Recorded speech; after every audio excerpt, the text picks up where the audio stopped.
Scripture says, or the Most High is saying, everything, like we told y'all a few weeks ago, everything that he's created has laws to guarantee its success, right? It says, now what we need to know is when we have these laws and we follow them, we'll prosper, we'll be empowered, we'll be blessed in everything we do, we'll prosper. Somebody say, we'll prosper. But this is contingent on the fact that you're going to obey everything written in it. You're going to meditate on it. You're going to study it. And only then will you prosper and succeed in all you do.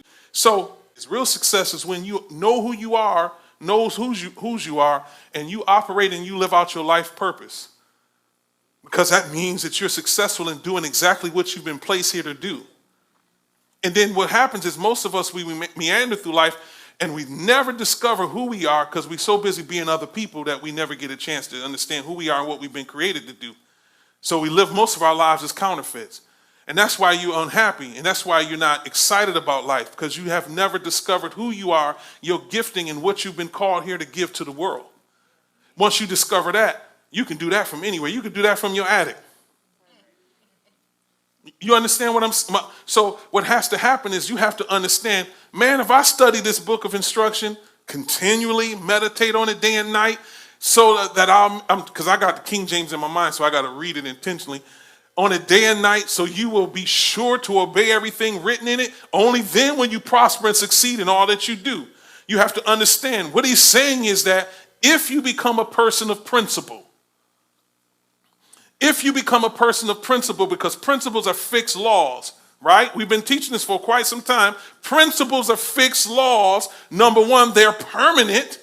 Number two, they never change. Number three, they work anywhere. Number four, they protect the product. And number five, they can never be broken. Number six, when violated, produce destruction. And number seven, they carry inherent judgment. They're principles, there's fixed laws.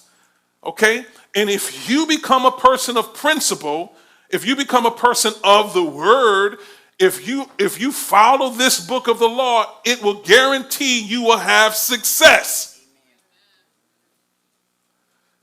Somebody holler guarantee. Guarantee. Not a 30-day guarantee, not a 90, not 120, not 365, but a lifetime of success. Somebody shout a lifetime. And what happens is when we operate outside of the realm of principles, we're expecting the Most High to bless us, but he can't bless us outside of that, because he would be dishonoring himself if he did that. So in order for you to have success, you got to become a person of principle. So there's fixed laws that's working around you all the time. Right now, the law of gravity is actually working right now. If you get on something and you jump off, what's going to happen?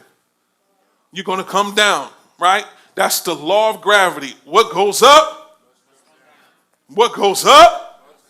I like to say will come down.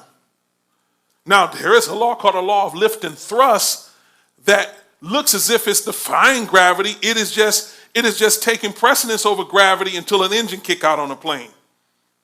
Or to a person's sail, whatever things don't work right, or their parachute don't work. But it looked like they're defying gravity. They're not defying it. They just found a law that temporarily supersedes that law. But the moment that those things in place stop working, law of gravity said, aha, I was here the whole time, right? That's why, listen, if the law of gravity wasn't in place, and if it wasn't a fixed law, and if it wasn't permanent, and if it didn't work everywhere, and it wasn't put in place to protect the product, nobody in here would be nervous on a plane, because you know it would never fall. The only reason why you're nervous on the plane, why? Because it can fall. You just hoping it ain't going to be on your day. So a lot of us in the earth realm, we like to test God, right? Just like we do our parents. And some of y'all who got kids, obviously you was somebody's kid at one point. You used to test them. So my test with my mom used to be, she told me not to do this, but I would say, what's the worst that's going to happen? No, I'm telling y'all for real. That's what I would say. What's the worst that's going to happen? I'm going to stay out after the lights come on. Man, what's the worst that's going to happen? For real. And every time I tested the law, it seemed like she'd take that thing up another level, and I'd find out what the worst that happened would be. She bust me up a couple times before I could take off running. My friends was laughing. Every last one of them that was out there with me are dead. And so the thing about it is when we violate the word, we don't know what the test is going to present when we violate it. That's why it's just best to keep the word. So there's many times that God's grace and mercy has protected us when we have tested the law. Why don't we get to a point where we stop testing it, live by the word so that we can prosper and have success? Never mind. Some of y'all know I'm telling the truth, but you don't want to say amen because now you got to check your own stuff. But that's just, so I would always say, what's the worst that's going to happen? Sometimes you don't get a chance to testify about what's the worst that's going to happen. Some of y'all know the truth. You're here nothing but by the grace of the Most High. Am I talking to the right people? And since you're here, since you've made it, you need to get to a place where, you know what? I'm not going to just be a hearer of the word, but I'm going to be a doer and stop deceiving myself. Because at some point, the worst that can happen will be the worst that can happen, and you'll never have a chance to get it right again.